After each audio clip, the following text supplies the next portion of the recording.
Welcome along to the Hurling Show. JJ and Damien are here. This is the original band. This is the Hurling Show from the very first GAA Hour. So it's great to have the two of you back here. It's great to be back, all right, yeah. Back Looking forward to the season again. Very important to sign up your stalwarts on a long-term contracts that you're not kind of year on, year off. You know, I've you two tied down here. You're not going anywhere, so that's the way it works here. Damien, we renegotiate now a bit of contract again there or something like that. A few Chinese lads coming in there looking for a big salaries coming in. I don't want to go like Arsene Wenger and let you into your last year of your contract and you can go on a free to some other podcast. That's exactly what I don't want to do. But Damien, how are you? I'm great. How are you all? All good, all good. Come here, there's this. We were talking about this on Monday. Brian Carroll was on the show and he was very good on it. And we're talking about hoops on the Hurleys, and they've completely gone out of fashion. And I was asking, is it just have they gone out of fashion? And the lads weren't too sure why nobody uses the bands. I always knew them as bands, but Cheddar and Brian were calling them hoops. I don't know, is that a different part of the country thing, JJ? Yeah, I call them bands as well, to be honest. There's probably different. We call it down in Galway, which we'd have our own terminology and stuff like that. We used to call it tin. We put in the tin and the hurl. But I'd have to be honest and say I never really used tins on my hurl, I'd say, since I was about 14 years of age, would say, give or take.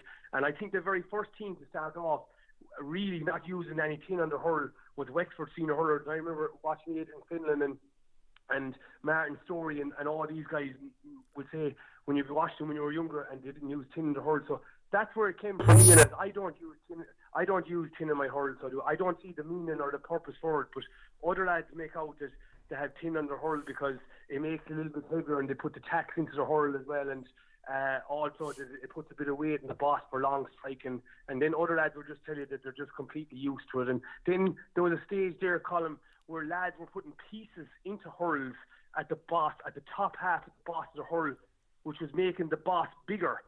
So which is what was a phase there for a while. But no, personally for me, I just use the ordinary shaped boss, but I don't use a tin. And I have told you before, I use a small hurl, which is a 34 inch hurl. But I do think the tin is going out of fashion. But one of the main reasons why the hurley makers would tell you that when they do make hurls and their hurls being left in super values or all these places, that it takes so long and so much time to put tin on a hurl for what you're getting out of it, and all of a sudden they realised when they didn't put the tin on, they were getting the same money for it. So it was all just time and labour. But I think it's going out of fashion, yeah. Right. So, what do you use bands, JJ? Didn't you? At the start now, I get a hurl now off of Star Hurley there in Kilkenny, and there'll be no band on it. Like, you have the weight of what you'll be looking for as well. And then after a while, as what Damien was saying, it does lighten out. So I kind of sometimes go back into Mark Dowling and say, look, will you put a band on that there just to get the weight on it? Just to cut you off there, Brian Carroll gave his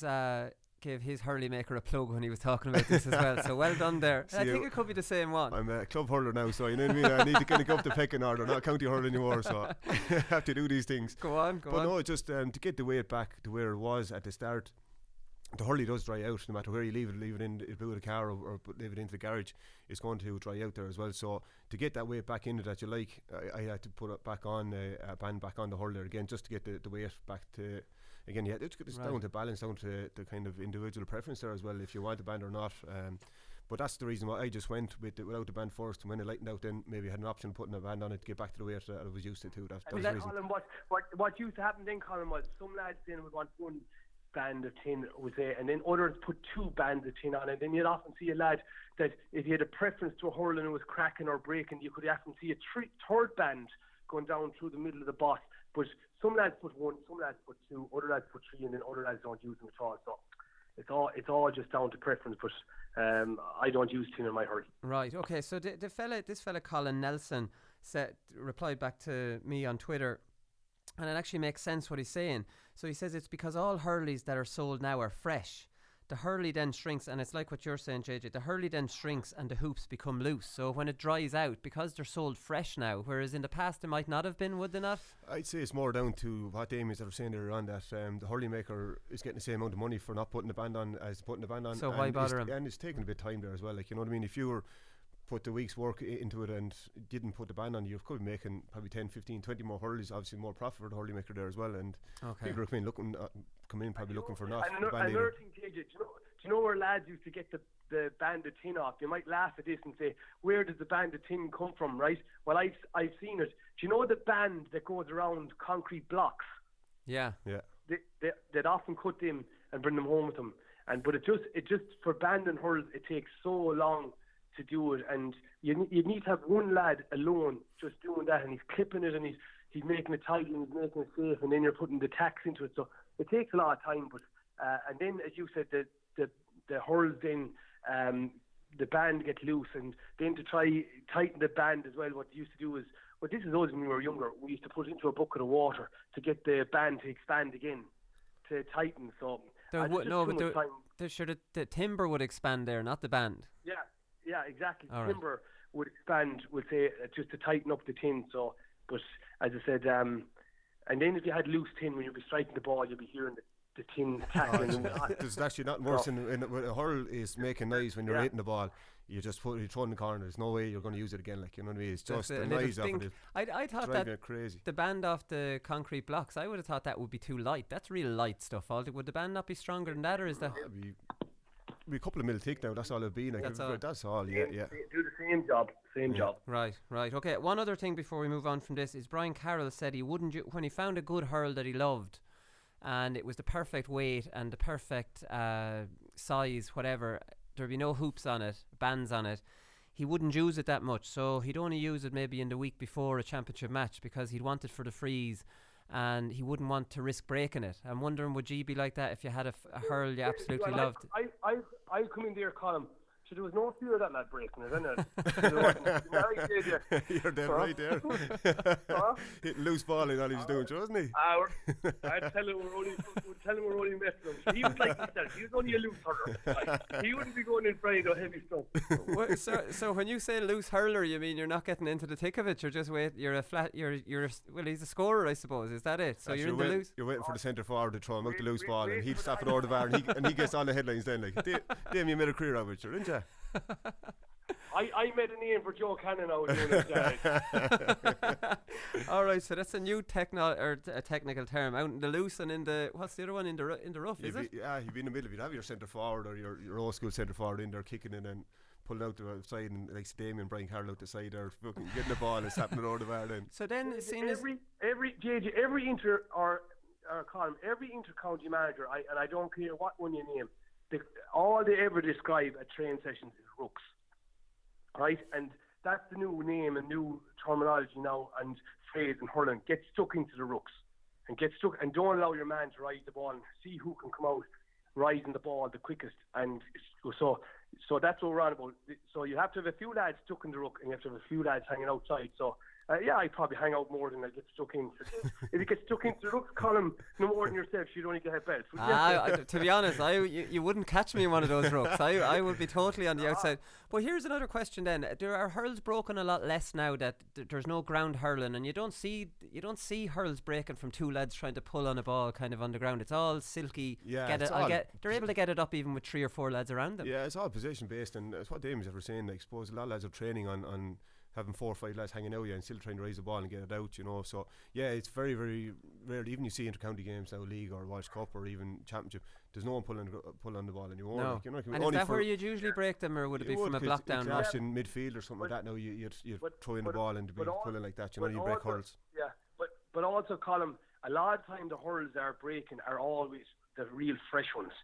So the guy that sent in the tweet is actually right.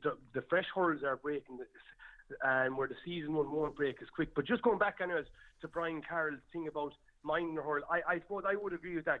There will be hurls that you will just absolutely love and fall in love with. And I don't know about JJ can have these things, but for me, I used to have to love the whole weight of it, but I used to have to love the shape of the boss as well.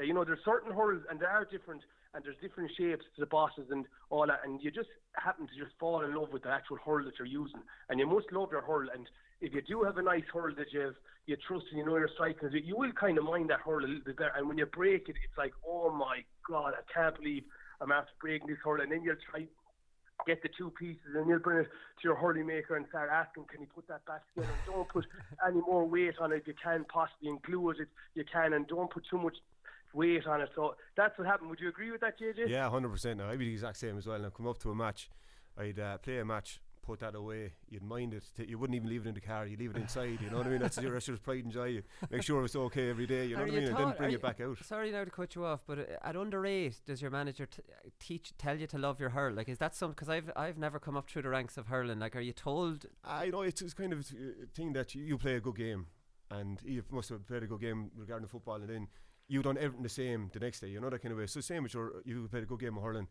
Your same boots, the same socks, the same Hurley, and this Hurley just comes apart there as well. You know, by striking the ball, you know you don't mishit the ball or anything like that, because it's a huge thing that your mind is right, because you think this. Yeah, I have the same Hurley as played the last day, so I'm going to play well again. You know, it can be a small bit of mentality like that, but even when forwards, especially free takers now, they have their hurl even taken, and when you're marking them, if you can break their favourite hurl, you haven't gone for 5 minutes. You know what I mean? It's just would that be in your head as a defender? If you could, you'd be laughing away. You'd delight with yourself in the back with that. You couldn't have the show around, but you'd delight yourself, because obviously a free taker now is just practicing non-stop for the 2 or 3 weeks before that with that hurl, like, you know what I mean? And he wants that.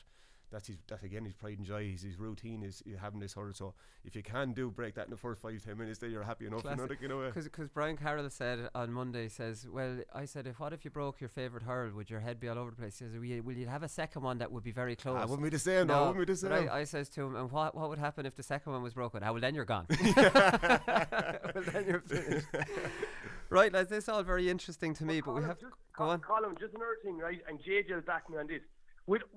Hurlers are different than footballers, right? Okay, because the footballer will just the thing that they like most is their boots, and they like a light boot, and some lads will probably think they kick better off certain type boot, but all the hurlers, it's different for us, because we all have our own distinct shape. We all have different weights and everything. And I just tell you another story. I remember reading an article one time about Donald Cusick, right? And after reading this article, I actually started doing it.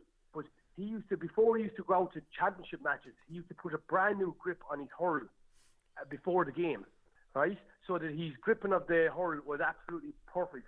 And at half time, he used to put another brand new grip on his hurl. Now, I know this is a bit probably OTT, right? But after reading that article, I did start to put brand new grips on hurls before every game. And I used to think it used to make an awful difference that you're using, because a grip wears. Yeah. And you just want your gripping absolutely perfect. So it's funny the things that us hurlers do, and we have the same weight hurls and with the same shape, and you go back to your own specialised hurley maker, and they know the weight of hurl and all that. And all inter-county hurlers too that are getting hurls made, they all go back to their own. They've all their own hurley makers, and them hurley makers take pride in the hurlers that are using their brand of hurl, and they're putting away the best ash for the lads. Right. Putting it to one side. So, for example, if JJ today rings up someone to get the hurl, they go, oh yeah, no problem, JJ, call out there. And they're going back into the shed, and they have this particular ash plank picked out for JJ because the grain is absolutely perfect. So it's just, hurling is just a little bit different with the weight, the shape.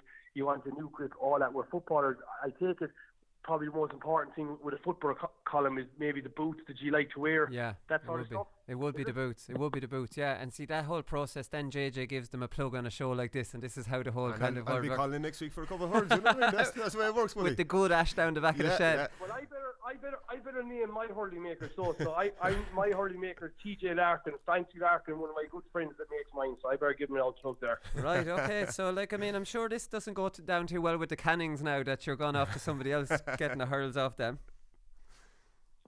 My hurley maker is TJ Larkin, which is Fancy Larkin. That's who I get my hurls off. There's one thing you're talking about grips is that is terribly sad, and I think I completely see where you're coming from, and it'd be the same with an old tennis racket where the grip would have gone worn on it, and the minute it gets sweaty, then it's useless nearly in your hand. Yeah. The problem with this is they've done away with the old towel that you used to have at the top grip, of the. What was wrong with that? It didn't look great. There was nothing right with it.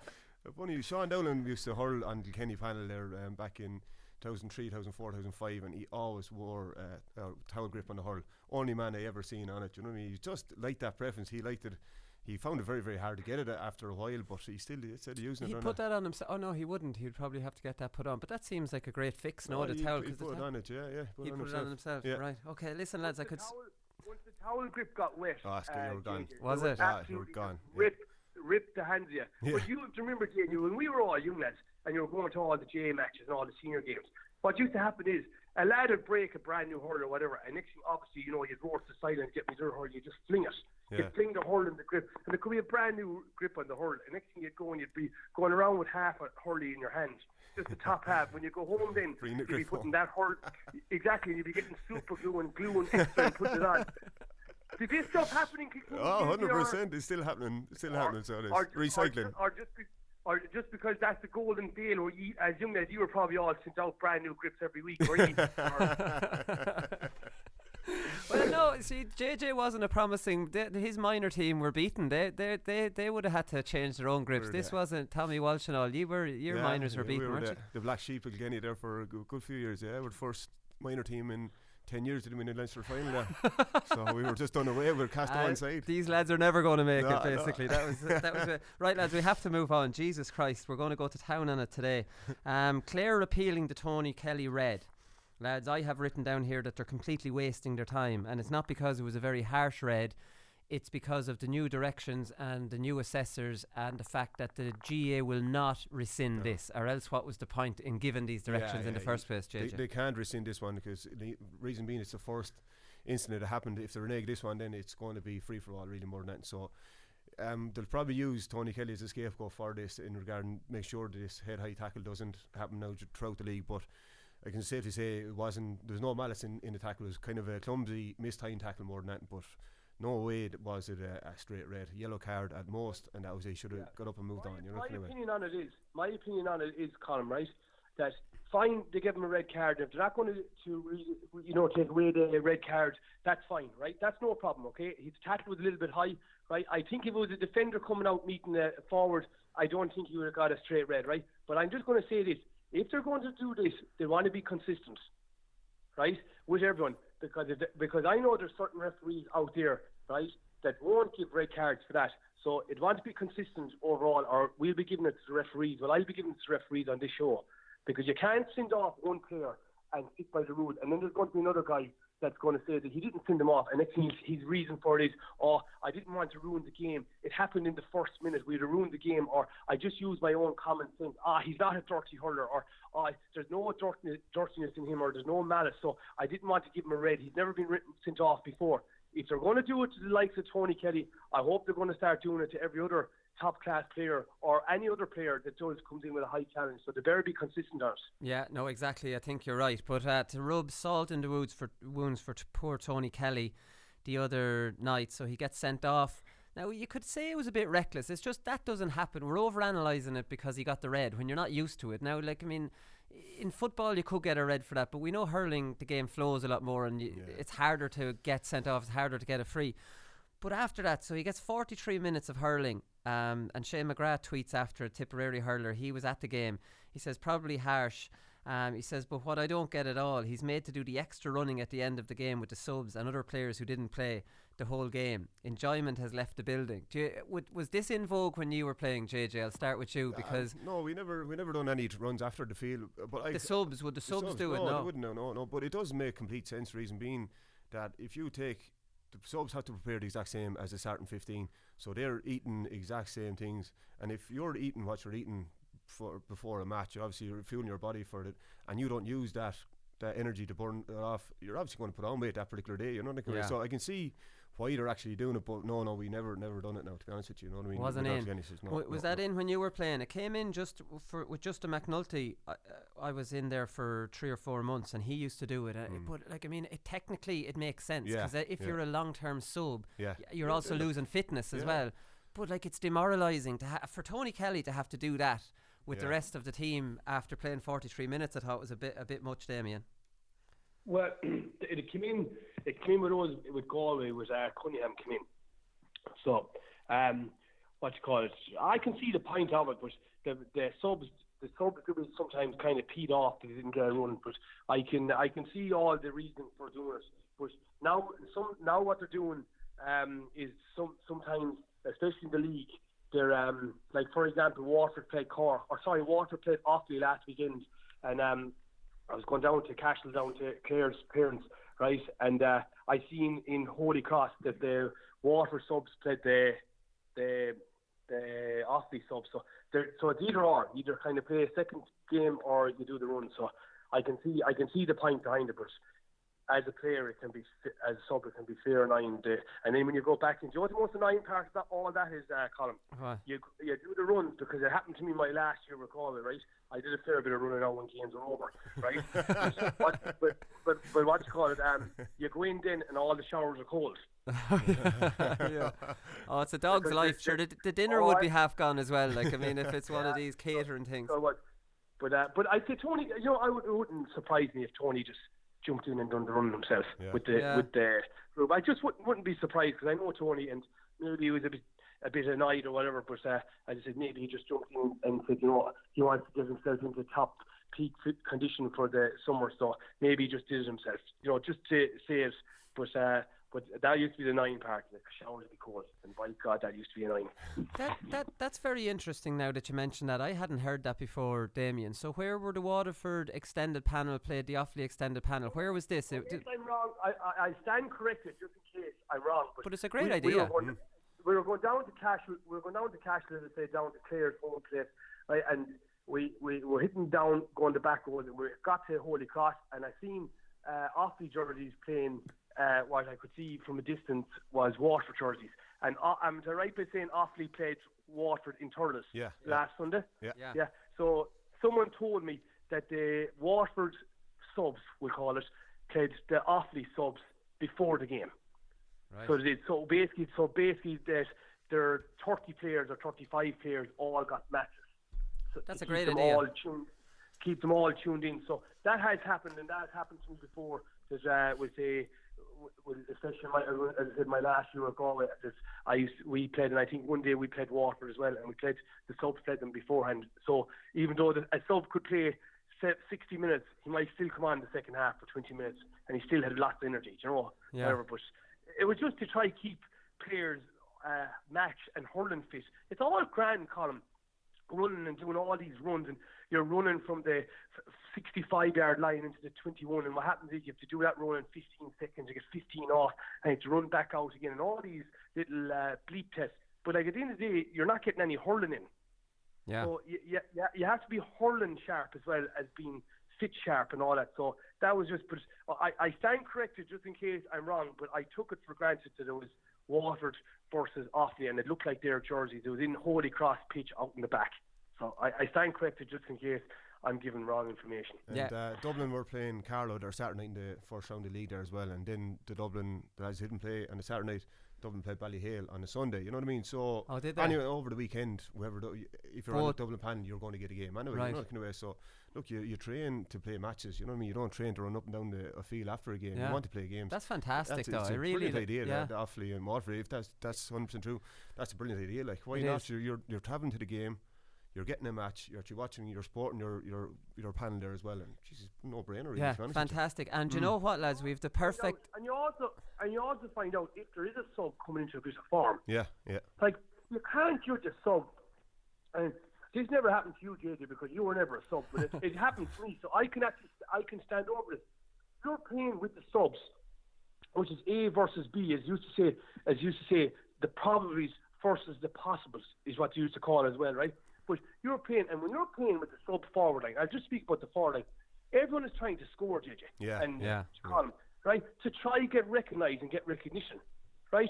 So like you'll be playing there with a lad that's playing full forward, and you won't pass the ball. Where with the A forwards, obviously they might be playing a little bit better together among the team. So when you do play matches like that, the management are watching. They could say, "Oh, geez, Hayes is coming into a bit of form there now." Or, "Geez, Hayes is going well there. Maybe we should give him maybe the next game or have a look at him or whatever." So it's just on that regard, it's a good little system as well. Instead of, and like you're doing all the running and all that, but it's all about first of all seeing that you're coming into a bit of form, but also you're getting match hurling fitness as well. Yeah. Okay. And you know what? With this Offaly Waterford thing, we have the perfect guest to ask, is this what happened? Because Pauric Fanning is coming up next.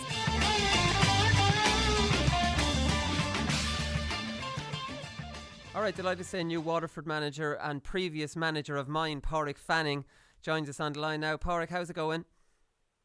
Not too bad, Willie, and yourself? Before I get to ask you about our managerial player relationship, I want to clear something up that Damien Hayes was talking about just at the end of part one. And he told me he was on the way down to Tipperary last weekend, and he was sure he saw the extended panel of Waterford playing the extended panel of Offaly somewhere in Tipperary. I think he mentioned Cashel. Can you clear this up for us? Yeah, look, I believe our minors already played Offaly, or under 17, one of our squads there before, that morning. But no, it definitely wasn't our extended panel. We have a few injuries, so we're not really in a position to use the extended panel too much at the moment with the lads gone. So no, it definitely wasn't us. All right, okay, because we were saying that would be a great idea to give everybody a game, and there must have been, Damien must have been very far away. Maybe it's like that Father Ted thing. This is very close and this is very far away, that he thought minors were seniors. Yeah. I don't know. I don't know how far away. Maybe he was doing a thing like the Leeds manager. He was spying a little bit there. I don't know. He could be too far away up in the tree or something. But no, I don't know. It was definitely, but like I said, it definitely wasn't us, Damien. But it is a good idea. It's probably something we are probably at times teams do try to do it. And we would like to give, obviously at this time of the year, give as many lads a game as possible. But, yeah. Not on this occasion, but it is something. It is a good idea, as you said. So it's not very often that I talk to an inter-county hurling manager on this show that's previously managed me. So can you fill the listeners in on how this all came about? Oh, that's a bit of a blur, Willie, I suppose. Yeah, it's going back a long time. I tried to recall. I say managed you. It was a brief period anyway. That's I can say that much. It was back in you had a period in WAT there, and I was GAA development officer at the time, and I suppose it was a hurling college as well. A lot of we were trying to build up the football.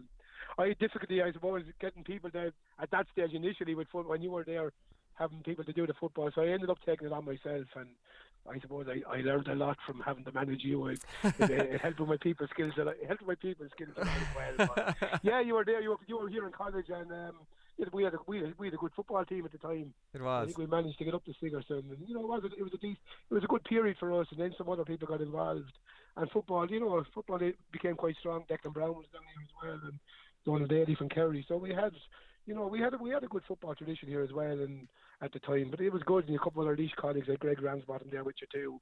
He had a very successful minor team just before that. Yeah, which I was reminding a lot of people about down in Waterford when I'd have a few drinks. I'm bad enough now 22 years later. Imagine what it was like back then. Well, that was it at the time, but it was but no, in fairness, we were very happy to have you. You're a very good footballer. I wouldn't take that away from you. So no, it was great. You didn't remind me too much anyway, because I was okay with it. Yeah, so I never actually got to tell you that I was dropping out. So 22 years later, I can apologise for leaving college and not having told you I was leaving. Yeah, you were gone. You were up 6 and you were gone. Yeah, and then all of a sudden we were looking for you at one stage, but I think I do recall ringing you at one stage, and it was no more. It was no more. You moved on to bigger. Let's just say you moved on and you had success elsewhere. Well, come here. You finally got the Waterford senior hurling manager's job that you wanted, because you applied for it in 2011. So, are you looking at the the Waterford senior hurlers since then, thinking, "Geez, I'd love to get my hands on that"? Yeah. Well, first of all, I didn't actually apply for it in 2011. No, I know people asked me was I interested in it, but no, at the time I didn't. It wasn't. I didn't actually put myself forward. I thought seriously about it at the time, but probably felt I wasn't even probably quite ready myself, and different things going on in a young family as well. So no, I didn't actually apply for it, but yeah, I did. I was always interested in it, I suppose. Didn't know whether the opportunity would arise. And it did, as it turned out this year, arise, and I decided, to have a go. It's probably a now or never thing for me, looking at my age, where I've been before, and I had been involved with Wexford, and I decided already this year that this year last year I wasn't going back there anyway, just because I wanted to finish up, I suppose, for different reasons. Right, okay, and you were in with Laois as well, so you've been a selector with Davy, and you've been a coach with Laois, and I was talking to Cheddar, and he says you're a very good coach. So just wondering, in with Waterford, are you going to take a step back from the coaching kind of thing, the hands-on, and more manage the team, or are you going to continue kind of coaching? Yeah, well, look, I suppose this year I do have a huge love for coaching. I really enjoy it. It's one of the reasons I suppose I did get it. I was delighted, to be asked by Cheddar and Davy to help out in their setups, and I love the coaching aspect of it, and I still do. I suppose in a managerial capacity, I have, I suppose, delegated and I'm lucky enough to have some very good coaches around me. So that, that allows me to do that. And that's the way I want to manage it. There are certain things I will, obviously, because I want to get a message across, get involved with from a coaching perspective. So I feel, and I do enjoy that element of it. But it's a combination of both. I'm not doing, full on coaching. There's a lot to do with the managerial side as well. So I'm very lucky, with James and Iggy there and the background, the S&C guys, even with Stephen and Joey, they have, hurling backgrounds too. So it's been, it's helped with all that, and I'm very confident in, what we have around us to be able to, before I probably wouldn't have done that. Now I'm quite content with it. Yeah, that's, I suppose, the difficult thing when you're used to coaching is taking that step back and actually being the manager, because coaches obviously can have a much different relationship with players than a manager can. Yeah, well, that's true. Yeah, and I think I would have probably learned that even myself, I suppose, in Wexford and Laois. The manager has to keep a certain, I suppose, I won't say a barrier, because you have to be, I suppose, in touch with the lads, but you do, the boundaries are a little bit different, I suppose, to the coach's relationship. But yeah, but I think, the good thing, I suppose, for me is that I've probably managed to be able to, combine that a little bit and keep the relationship, that coach-player relationship, where at the same time ensuring, that the managerial side of it is, I suppose, respected as well and understood. So, and that's important for us all, But no, I am, as I said, I'm very lucky with what I have around me. I'm very happy with what I have around me in Waterford, and I'm enjoying the experience so far. Is the man management side of things with the Waterford lads something you would have had to put a bit of thought into? Because we all know Derek McGrath's relationship with the players, and then they finished up with a big barbecue in his house and did an incredible close bond, and maybe looked at him as a father figure because they had him in school and all things like that. So he had a very kind of special close relationship with his players. You might see Brian Cody wouldn't have that relationship at all, and I was thinking, if someone like Brian Cody came into Waterford after Derek, would it kind of upset things, or would you have to think about that, or you just come in and be yourself?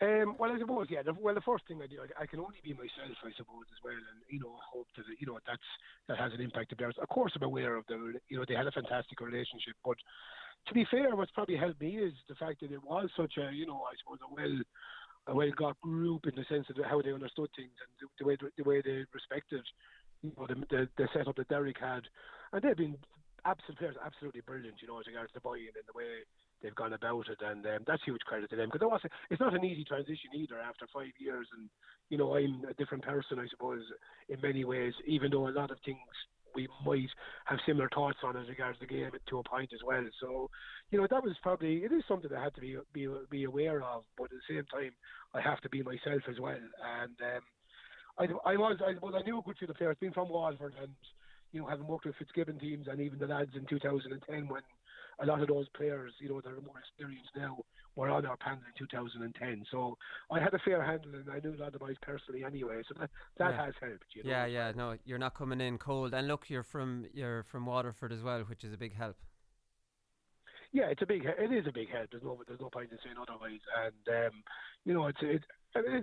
it's definitely helped me with settling in, and probably had hopefully had the players as well.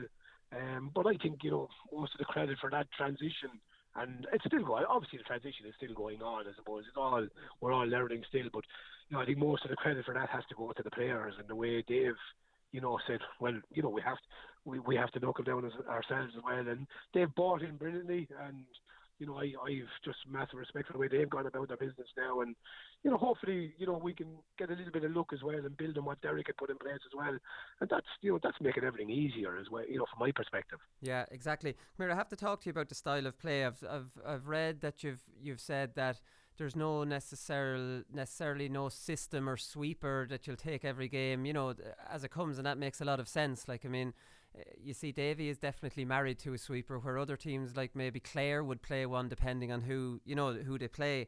But like, I mean, I suppose Waterford's style of play has dominated the analysis for the last 4 or 5 years. Like, I mean, it's like the Waterford style was like the big bad wolf of hurling. Like, I mean, what's your take on your general philosophy on the game? Yeah, well, you're probably right in the sense that I wouldn't be married to one particular system, but I don't think, to be fair, Derek was, or even Davy is, just people see it that way, but even the sweeper system, people go on about it, but it can be a very good means of attack as well if used properly. And yeah, I have different. We have a number of different systems and shapes, and a lot of it is around shape that you might play, depending of course who you're playing on, opposition analysis, different things like that. But no, I'm not married to one particular system, but I'm not against or for the sweeper system in any shape or form. There's different even means of the sweeper system, if you want to call it back. Some people call it deep line centre back at times, and other teams do pull players back a lot. And again, may end up with 9 or 10 defenders as well. It's just how you transition in different ways, and that's the way the game has gone. It's evolved. Because I've gone to matches and actually I even looked at Galway last year at different times, and there's always going to be times where you'll have nobody inside, maybe one player inside the 21 because you track back or things like that. So it is a difficult thing, and I think it can be unfair on teams to be labelled just a sweeper team. I don't think that's right. Yeah, no, well that's it. But just from my point of view, from watching games, which frustrated me, and you might know this, but I'm a big Waterford hurling fan, and it would be maybe Shanahan's left in on his own, or whoever it is, Jake Dillon, and he could be triple marked, and then the ball's going in and he's expected to win it with 3. Sometimes I think from an attacking point of view, while it can work from running from deep, it didn't really give you enough options for kind of longer balls. Yeah, that's a fair comment, and a very fair point, and I think that's part of, I suppose, what teams are trying to develop. Or what I'd be looking at even as well, is how you develop into, when you are on the attack, and to ensure that you have the bodies where you need to have them. I don't think you're going to need to have a threat up there. It is difficult for a person on their own, and my philosophy would be, I suppose, not to avoid that as much as possible in that scenario. But it's a lot of work to do that. There's a lot of things. Sometimes you got to hold the ball a little bit longer as well if you are to get support players, because you do have to. Teams are running a lot more with ball. Short game is a lot more prevalent for everybody, so it does mean at times even your half forwards having to track people because they have to, are pulled out away from your own goal. So it is difficult, or even your corner forwards at times as well. So that's how that happens in the game, and you can end up that a person can be isolated. And I know the sweeper system does lead to that a little bit more, and it's something I know that I would look at. And look, you're always trying to think, how can I actually do that and be covered defensively, but at the same time make sure we have an attacking outlet, and that's part of the challenge. Yeah, no, definitely. Come here, I suppose managing the expectations this year isn't as hard in Waterford. If you'd come in last year after being in the All-Ireland final, it might have been different. The expectation would be to go one step further. This year, after, in fairness, Waterford were destroyed by injuries and it was really difficult.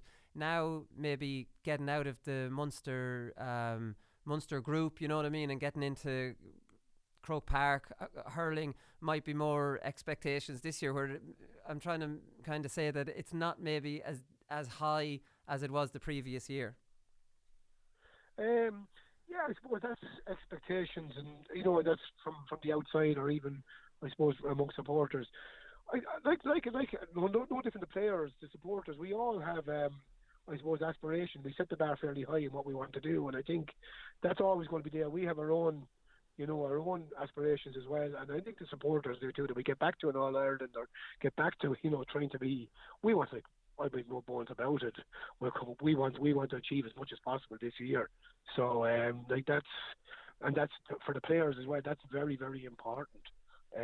So we have our own expectations. We know it's a massive challenge though, because even Munster, you mentioned getting into the top 3 in Munster itself. There's going to be 2 really, really good teams. I think the 5 teams of Munster, I think they can win the All-Ireland. Yeah. So I think that's going to mean, there's going to be 2 gone. So, the challenge for us is to make sure we're not one of those, we're in the top 3 at least. And it is, but we put pressure on ourselves in that regard too. And we don't mind that. That's because, the lads have set the bar high. They want to do well, and we have high aspirations ourselves. One of the big things that will be a disadvantage for Waterford, and I think you're fighting for it, is to try and get the Munster League games in Walsh Park. Is there any light at the end of that tunnel? I know the home advantage was taken off you last week for the league, but that's a different thing altogether. Is there any way of doing a Kildare, Walsh Park or nowhere type of thing for the championship this year? Yeah, well, I don't think. Look, I don't expect it. My own feeling is that, and I think there's no secret that I'm very keen for the games to be played in Waterford and at a Waterford venue, for a number of reasons. And I'd be quite confident that will happen. I think there's a lot of, as I said to people before, there is a process going on and things that have to be looked at. But I think that's, that's advancing, I think, as far as I know.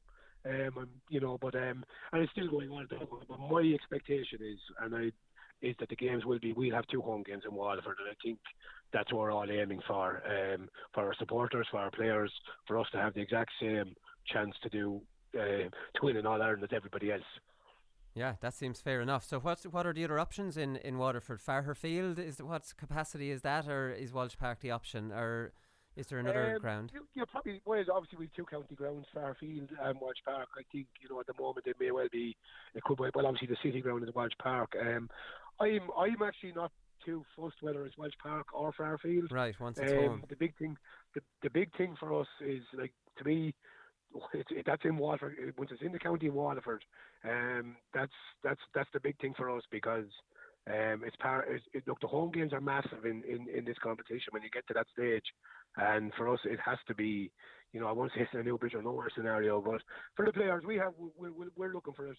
And I actually expect it, to be honest. I think it has to be. There's no way we should be treated any differently, and I'm quite confident that will happen. Yeah, okay, that's brilliant. Listen, Pauric, we'll keep our eye out for Waterford this year. We know there's no relegation in the league, so I think everybody is kind of trying out players, and everyone's doing the same thing. Actually, it's funny enough, every manager is saying the same thing at the moment. We mentioned at the start of the show, everybody is talking about work rate and attitude. It's Brian Cody, Liam Sheedy, yourself, all the Maloney, all of the managers.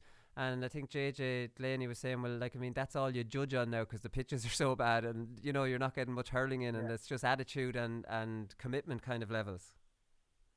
Yeah, well, it is. Look, the attitude, and I suppose probably when you're repeating, as you said, with everybody else, but look, attitude sets the tone for everything else, and if your attitude is right, your application is right, well, then you're in a position to deliver the other aspects of the game as well. So, we focus on, like, attitude is hugely important to me and to everybody in our setup. So, thankfully, I think we have a very positive outlook on the way our players and type of attitude they have at the moment. Yeah, okay, listen, Pauric, thanks very much for taking the call. Best of luck for the year, and we'll talk to you again. No problem, Willie. Thanks a million.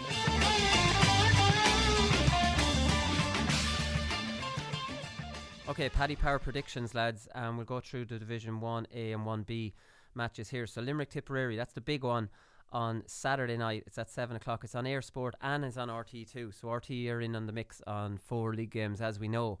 So Limerick are 10-11, slight favourites at home to Tipperary here. Can kind of see where that's coming from. But the Tipperary one are kind of interesting. I saw a quote from Liam Sheedy during the week. JJ, I'll start with you. And he says, you need pace and power in your team. Yeah. And for me, Tipperary last year, and maybe even the year before, they had power.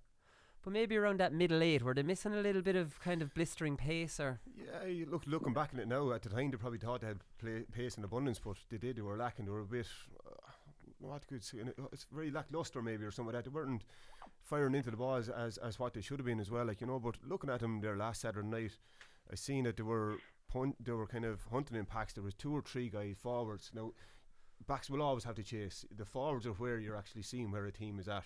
If a forward is standing up not chasing, that's a bad sign for the whole overall panel. But when you see the 2 or 3 lads chasing, and you see what led to Tony Kelly sending off with Shane McCallan, he followed Dave McNerney 60-70 yards to hook him, and you could see him, he didn't even see the hit that Tony Kelly hit. He was over the crowd giving the fist pump there again, because he was setting a marker for everyone. Don't tell me the fist pump is back with Tipperary, is it? When Tipperary go well, the fist pump goes well, you know what I mean? but no, it was a marker for himself, you know what I mean? He could have very easily stopped and let him run up the field. But then he said, look, if I'm doing it, the rest of you have to do it there as well. So it's a huge thing for any forward, any panel, to see if the forwards are going after him, which Tipperary were last Saturday night, and that was set down a marker now for the rest of the championship, Isn't it a strange one really, Damien? Because it's not like this is a new phenomenon. Kilkenny have been doing this since bloody the mid-2000s, maybe even kind of after the Cork rivalry, when Kilkenny started doing this, or maybe I'm wrong. But Tipperary were doing this 5 or 6 years ago. Why would they have drifted away from that? We know all the top teams, that's how they're playing now. Is this, sorry, just Colin, is this just up in the work rate? Yeah, up in the work rate in the forwards. Well, your man. Well, I'll just tell you a story, right? In 2010, I got an All-Star, right? And we went over to. I was actually the only Galway All-Star that year, but we went over to San Fran, and the two managers were Davy Fitzgerald and Liam Sheedy, right? So also, as you all know, on the All-Star trip, we all play matches, and what you call it over in San Fran, it was an absolutely brilliant trip. Were you on it, JJ? Yeah, I was there. Yeah. Yeah, but Liam Sheedy was our manager, would say, for the All-Star team in 2010 or whatever, right? But all he ever spoke about, all he kept speaking about to us in the first half and second half was, lads, it's a game that's on view, have respect for the game and all that, right? But all he kept speaking about was work rate. He said, I want to see lads' work rate being good. I want to see lads putting in honesty. I want to see their work rate. And at half time then, all he spoke about, again, Colin, was work rate. Right. He didn't start to, and he just kept harping on about work rate and work rate and work rate. And I know exactly what he's saying to these boys, that you have to up your work rate. And it's interesting and once again, it's very interesting, Colin, the way he has brought Breen back out to midfield, where Mick Ryan last year had him in corner forward, right? And seemingly one of the first things that he said to Pauric Maher was, when he met him, was, you're full back for the year whether you like it or not. That's one of the first. This is the rumor. That's one of the first things, and he's going to be going with that full back line for the year. It's of Maher and Barrett and Dunamar. Yeah, exactly. All put back into the full back line, right? So he's going to be looking for workers now. He'll want to get Brendan Maher back into the fold, right? So that he's going to be a big player for him as well, because he needs to get him back. But if Tip wants to be motoring this year, right? They need Shamey Canlon, which is after giving him the captaincy to put extra responsibility on him, to make him perform, right? But they need to be moving. But the likes of Bubbles needs to step up to the mark now. Is he a Liam Sheedy player? Well, not sure. Whether he's a Liam Sheedy player or not, Bubbles is on the panel for the last couple of years. Bubbles has fantastic wrists. He's able to take scores. He's able to take, right? But the man needs to get consistent now, and he needs to nail his place down. So he does. And that's long and short of it. So there's a couple of areas, but he's told Pauric Maher he's full back for the year. Right. That's what he's told him. He has had problems in the full back area and in the full back line, right? And you see, and the other thing Liam Sheedy always spoke about, and I listened to him on a radio interview about 5 years ago. He spoke about winning becomes a habit. Winning becomes a habit, and the first thing when he got over that job a couple of years ago, he started getting tipped to win things, and the first thing he won that time was the Waterford Crystal League, right? And it just becomes a habit. So Liam Sheedy will improve Tipperary massively, and he's sorting out a couple of little areas where he put the likes of Shamey Canlon captaincies to start getting more out of him, and Pauric Maher gone back to full back will strengthen it as well. But Brendan Maher, he needs to get him back into the setup, which he will. He done his crucial, and he's a big player for them. And it'll be interesting to see now when Jason Ford is on this starting six forwards as well, who actually takes the frees. Last year was Michael Ryan. Shamey Canlon will take the frees. Yeah, that's what I was going to say. Yeah. If you give him the responsibility, he will be 14 as well. Whereas last year he's had Shamey in the corner and Jason Ford 14. Yeah. But this year I can say it'll be either Jason Ford will be out in the wing or in the corner, and him on the wing in one of those. Will be in full form, and he'll be on the frees as well. It's just, I'd say he had a couple of decisions made before he even came into it. Pauric Maher full back, Shamey Callan back on the frees, full forward as well, and you can see the response that the two guys gave there last Saturday night. The two of them were phenomenal. Yeah, exactly. I think I saw Jason Ford playing wing forward in one of those Waterford Crystals, but that was just off the team that was named on the paper. I can't be sure. But all the managers are saying the same thing at this time of the year, lads. It's all attitude. John Kiley's saying, even if you're winning matches, you might be worried if the attitude wasn't 100%. But I'm going home tonight knowing the attitude was fantastic. Brian Cody, we're looking for a good attitude at this time of the year. Lads to go out and play. Pauric Fanning, you saw in the Tipperary Clare game, I was impressed with the work rate of the Tipperary lads. That's really the modern game. When you don't have the ball, you have to work to get it back. We did that well against Offaly. Liam Sheedy, it was a horrendous night out there, but I thought their attitude was really good. Their work ethic was really strong. Yeah. It's like it's the same thing they're all talking about, JJ. Is that winter hurling? I think it is, yeah. It's the only thing you can judge this time of the year. Like, you can't give out to a lad for a first touch. Even Semple Stadium looked heavy enough there last Saturday night, and that's the best pitch in the country, to take the weather, so take into account if you were going to hurling there today, you could, attitude is what it's all about. If you don't get the first touch, you make sure that your man doesn't get it and get the ball into your hand and can get win it. But then, we don't know what training these guys are doing heavy kind of running and heavy kind of dogging training, and no stick work or no ball work or anything like that either. So it's the only thing that really can judge people on now is work rate, and are they actually willing to put up a fight now to keep their jersey, kind of. So that's the only thing really to judge on at the moment. That seems to be it, Damien. Like, I mean, in winter hurling, you don't have an awful lot of work done, and is that why they're not talking about trying to get their system in place and things like that? It seems to be all saying the same thing. Yeah, they're doing a lot of running at this time of year. They call it putting it in the tank, and storing it in the tank, and they're building up their running and their resistance and all this, and they need it for down the line. So what happens, Colin, is this time of year, right, because the weather is kind of so bad and the ground is heavy, you sort of do all your bit of running, you'll do a little bit of stick hurling, right? But once after St. Patrick's Day comes, when the ground starts getting a bit harder, like this, that's when the new splitters will start coming out. So and lads will start maybe putting back on the multi-cogs, and then they'll be all sharpening up the wrists and the first touch and striking and all that, But I don't agree with this new thing about there's no team being relegated this year from the Division 1, Am I right by saying that? Yeah, but it's been restructured, Damien, so there can't be. Like, if they were relegated, it would make no difference. Yeah, well, fair enough, but it's just you can have one team then, we'll say, that's planning for different things where they're not going to be worried about being relegated. But yeah, if it's being restructured, fair enough. But that's what's happening. This time of year, there's an awful lot of running going on, and gym sessions and bulking up and all that sort of stuff. Whereas it's after St. Patrick's Day, I always found that, we'll say, the real stick work started coming in. And like you take, for example, now the complete opposite. Ballyhale will say with Kilkenny, they're doing the complete opposite. All stick work at the moment, getting sharp, because they're getting ready for an All-Ireland semi-final in the month of February. What players now were playing Fitzgibbon hurling for the last probably 2 or 3 months. They're sharper, because they're sharper. They're first touch as well, and then they're training just stick work and ball work in their Fitzgibbon teams. That's all they're doing, and by the lads that are starting in the early rounds of the league have a lot of hurling under the belt with regarding Fitzgibbon, because their touch is better, their awareness for the ball is a lot better there as well. So them lads do stand out a bit. So it does take a bit of time before the rest of them catch up to where they are as well.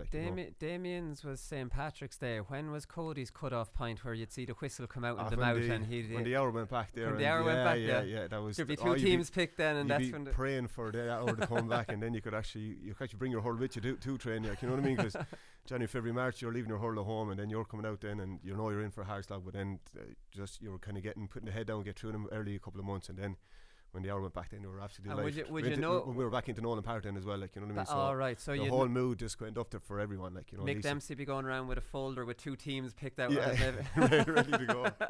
All right, we'll get predictions on this, lads. Limerick versus Tip is fairly even monies, like I said, 10 to 11, 11 to 10. Damien, I'll start with you. I'll go with Limerick because it's a home venue. Okay. That. Okay, perfect. I'll go with Tip now. Yeah. Tip, okay, 11 to 10 away. Okay, that's perfect. Next one then is Clare and Kilkenny. So Paddy Power have Clare strong favourites, 4 to 7 here. Kilkenny 13 to 8, which is unusual considering Kilkenny's great win last week. Damien or JJ rather. I'll start with you. What's your take? We all know all the names that are missing and how well they played. Now Cork apparently were there. Didn't raise a glove. No, they didn't really. Looks like a team that knew they wouldn't be relegated this year. Where's the game on? Sinclair. Sinclair, okay. Yeah. Go on, JJ. But I suppose we won't know how good Kilkenny will be only after this weekend, whereas and how bad Cork were last weekend. But again, Brian he's looking for a few different positions now. Conor Delaney came up very, very well, and Hugh Lauder done well enough full back. Tommy Welsh played very well cornerback there as well. Tommy Welsh, it's fairy tale stuff, and Tommy Welsh. Another one on the way there. He's same club, right? So he's no relation. No relation. Same club. Yeah, same club, right? Yeah, I don't think he's relation away. And he's going well. He was last couple of years now. You could see him coming through and you could see him developing in the club games as well. Now he's very, very good. He was centre back for Tyrone there last year as well, and he's after physically getting a lot bigger and stronger too. So you'd be hoping he'll make his mark there as well. Paddy Deegan was very good centre back too. He was brilliant. Cheddar was raving about him as centre back, but he won't be centre back, will he? Well, Killian Buckley will be back there, unless he could move to midfield, maybe. Yeah, go back into corner there as well, where he was last year too. So. He has options, really. He has options as well, but that's what every intercounty manager going into the league will say. Right, if I get 3 or 4 things out of this league, 3 or 4 positions I need to be filled. Obviously, everyone done the root of branch of what happened in last year's championship, so they have all areas to work on. If you could use the league, I'll sort out my cornerback, fullback, centre forward, whatever position it will be. That's a positive league for any intercounty manager. Because you're not going to be relegated, so you have a free shot at this. Yeah. The whole league is a free shot for all these kind of solving problems for all these managers, you know. And what about Billy Ryan? Because I was at the intermediate Leinster final because Portlaoise were in it, and he played number 10 that day. Like, you knew he had that little bit of class. But the actual best forward for for Greg Ballycallan was a number 15, another little Ryan fella. Yeah, he ran amok. Is he near county standard, or he'd be there? But Billy's better. Yeah, Billy's Your better. man was better. The other Ryan was better on that day, but Billy's better. Billy's more consistent now over the last while. But his goal and his assists were top class there against Cork, weren't they? Yeah, it was class. And what I liked him, he got the ball and straight for the goal. Yeah, he didn't. It's hard to forward. You know, Eddie Rennan kind of was in his club growing up. I'd say he just grew up idolising Eddie and the way he hurled, and he hurls very, very similar to him because he gets the ball and goes. And a point is kind of a second resort for him. Like, you know what I mean? Really? He wants to go for a goal first, and even he's a big man too, like him. But he caught the ball behind Stephen McDonald's head for the goal as well, like, you know, which is a great sign for any forward, like, you know. So yeah, you'd be hoping now. Again, you'd know he's a lot of hurling done because Ballycallan went on. We were unlucky in the semi-final, got bet, but he knows he's a lot of hurling done over the last 3 or 4 months as well, like, you know. Yeah. So. What were you impressed with Kilkenny? Suddenly, all of a sudden, geez, it was last year, was it? They lost their first 2 league games, and we were thinking Kilkenny are in disarray here. They're gone, and JJ had a slight smile on his face, and now maybe we're all understanding with Hugh Lawler back in the mix. Pauric Walsh maybe back out wing back. Paddy Deegan showing he can play centre back or corner back. We know they have a strong midfield. They have all TJ Reid, Richie Hogan, Killian Buckley, Pauric Walsh, Colin Fennelly, all still to come back. Damien. Walter Welsh. Walter Welsh. Yeah, Jesus. Like, serious firepower they have now. Yeah, well, I'm going to make a bold prediction. I think Kilkenny will win Leinster this year. That's my own opinion. I think they should have won it last year, actually, right? And I think this year they're going to be a little bit stronger again. And I think the likes of the Ballyhale lads being with their club this year, they won't have to do half as much slogging or maybe half the running or gym work, which is going to benefit the likes of the Colin Finleys, which will definitely benefit the likes of Colin Finley because he'd be getting more hurling and the TJ Reeds and fellas like this. So I think Kilkenny are going to win Leinster this year. I really do. I think they're going to be stronger, and I think Brian Cody is looking for a couple of players in a couple of different positions, and he's trying things out. And I think Kilkenny are going to be stronger this year. So I do, and there's a bit of a team building there. So I do, and like the last day, I don't think anyone would have predicted Kilkenny would have won the last day, especially with the few injuries they had beforehand. But the lads are going well. The likes of Richie Leahy now, as I say, down in Kilkenny, he needs to step up to the mark now and really drive on so he doesn't and become. But yeah, Kilkenny have the players, and I think they'll win Leinster this year. Yeah, you're not going to fall for that old trick, JJ, are you? This Galway, not in January, anyway, you know that. This silly beggars from the Galway lads. But Leahy has to be midfield. No, he'll become a midfielder, really. Or wing forward, like, right. You know, because then is Adrian Mullen good enough to start on that? Then is he? He'll be good enough to be in contention, all right. Now, starting might be a big jump for him. You know what I mean? Come from club, like, and he's very highly rated underage. He's good player. Don't get me wrong. He will eventually make it 100%. But will it this year? I think it might be a bit too soon for him because big jump from club hurling into intercounty. Because the lads are bigger, physically stronger, and they're developed as well. But but then you have Conor Fogarty and James Maher midfield at the moment, like, you know, and Richie will have to hurl very well to get in that. Two of them are kind of. He offers something different though, doesn't he? He does, yeah, but he can do that from wing forward as well. Like, he does. He wins his own ball, and he's very, very good. Like, you know, but yeah, he's plenty of potential. Like, you know, but he's going to have to develop on last year as well. Like, you know, he came on and off in a couple of games, and this year you're looking for a more consistent kind of performance out of him and more kind of team performance as well, like, you know. So if he wants to get a start position, he's going to have to maybe throw the ball around a small bit more and just kind of get on the ball a little bit more there too, you know. But he has bags of potential, and seemingly he's a good guy to train and a good guy to have around the panel there as well. So look, again, we've optimistic as well now. He'd be hoping he'd kind of another 5-10% from last year. If he goes like that, we'll be very, very happy now. Okay, Damien, last word to you just quickly on Clare. They've a few new forwards that have shown up well so far in the years. Diarmuid Ryan, have I that name right? I don't have it written down in front of me. The wing forward, and Guilfoyle too. Colin, it's like this. Clare need to push on. Simple as that now, right? And they need to push on this year. Right, last year they should have got to an All-Ireland final on 2 occasions, right? They beat Limerick, who won the All-Ireland. So what they're saying down here is that they would have won the All-Ireland if they played Limerick. They played Galway in All-Ireland semi-final, and they were all over the place for the first 15-20 minutes, right? And they had to adopt the sweeper system. They drew a Galway and then they win the next time, and they went 4 points up, and they let that slip. They then played Galway in the replay in Thurles, and they should have won that game. Clare need to push on, but the Clare management have a few little things to sort out, right? Number one, where's Tony Kelly's best position for the team? In my opinion, they're playing in midfield. He's too far back at times.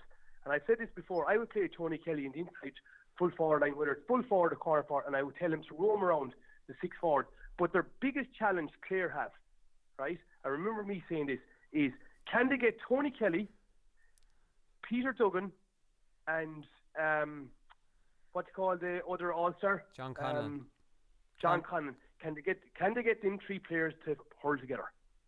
That is the big issue here now. Can they get the 3 top class forwards? Can they get them 3 players to hurl together? They have the forwards, they have the players, they have a huge panel, right? I personally think they have a good enough squad there that should win the All-Ireland. That's no. But them 3 key players, can they keep them 3 players, and can they get the 3 of them to hurl as one for the sake of the team? Why, right? No individualism. Were they right? not? Were they not doing care. that? They're 3 individuals. No, they're 3.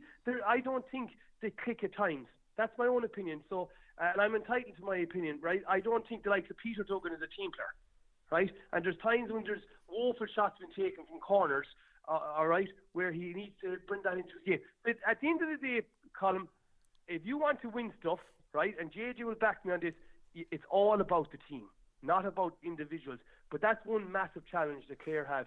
Can they get these 3 top-class forwards start interlinking together, right?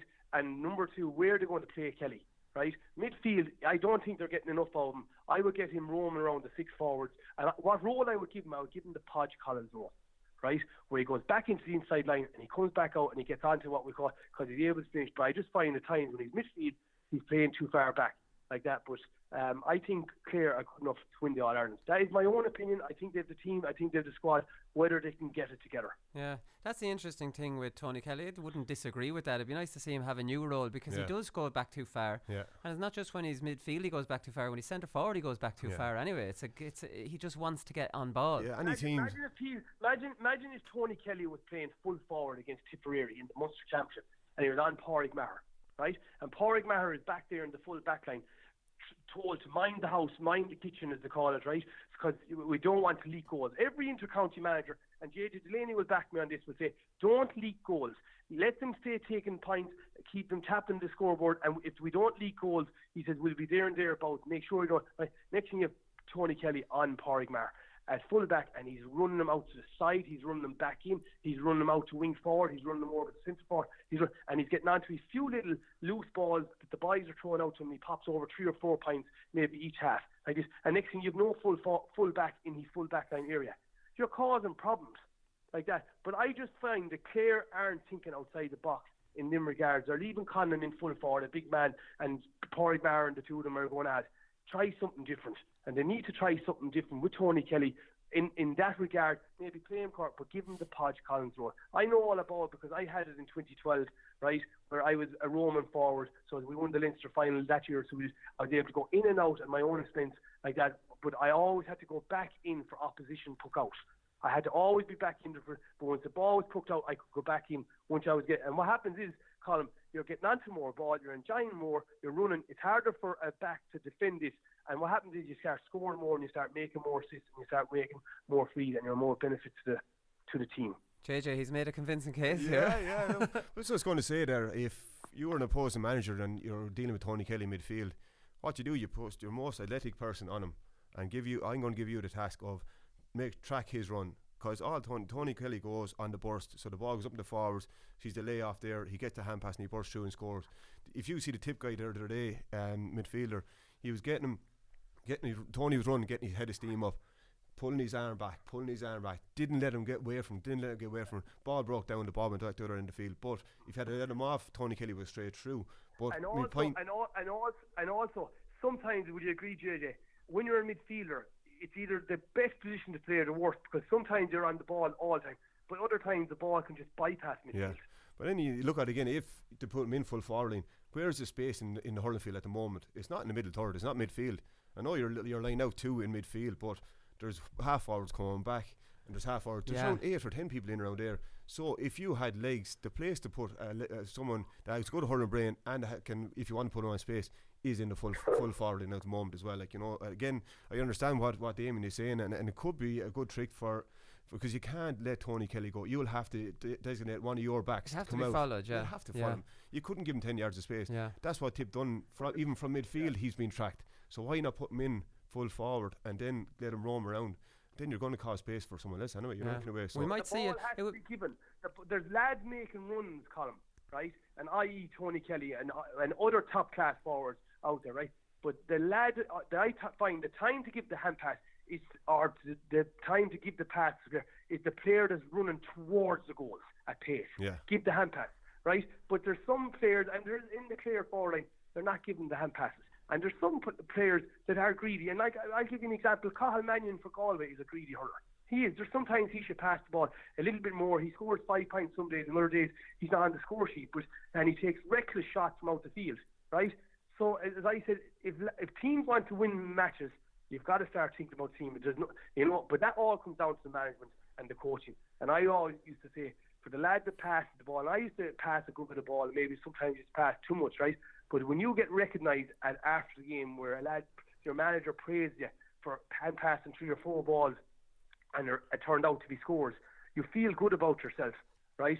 Where there's lads just taking shots for the sake of taking shots, and they're not team players, and i.e. sometimes your team ends up winning nothing at the end of the year. So it's all about the team, simple as that. Okay, that's interesting stuff. It's definitely a different slant on some of the Clare thing. It'd be difficult to take John Conlon out of full forward, but then again, if Tony Kelly's roaming, John Conlon still play full forward. Yeah, do you know what I mean? He's just not picked there. Yeah. He can move from the corner into the edge of the square while Tony move runs. into space. If Tony goes out the field, he can move into the space. Yeah, then it as can well, still work. It can absolutely work. Yeah, Tony Kelly, John Conlon, and Aaron Shannon in the full forward line. Like, yeah, serious pace. You've pace, you've speed, you've power, you've hurling.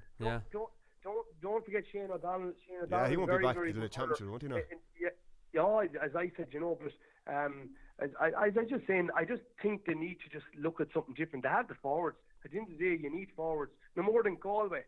Galway need to find themselves a couple of few backs this year. Like I found in last year's All-Ireland, when they took off John Hansbury, Galway had no cornerback to come on last year. So what to do? They shoved Aidan Hart back to cornerback. Next thing, they took off Johnny Cohen, the All-Ireland. They had no midfielder to come on. Galway didn't. So what did they do? They put on a wing back, push Paul Killing back to cornerback, brought Aidan Hart out to midfield.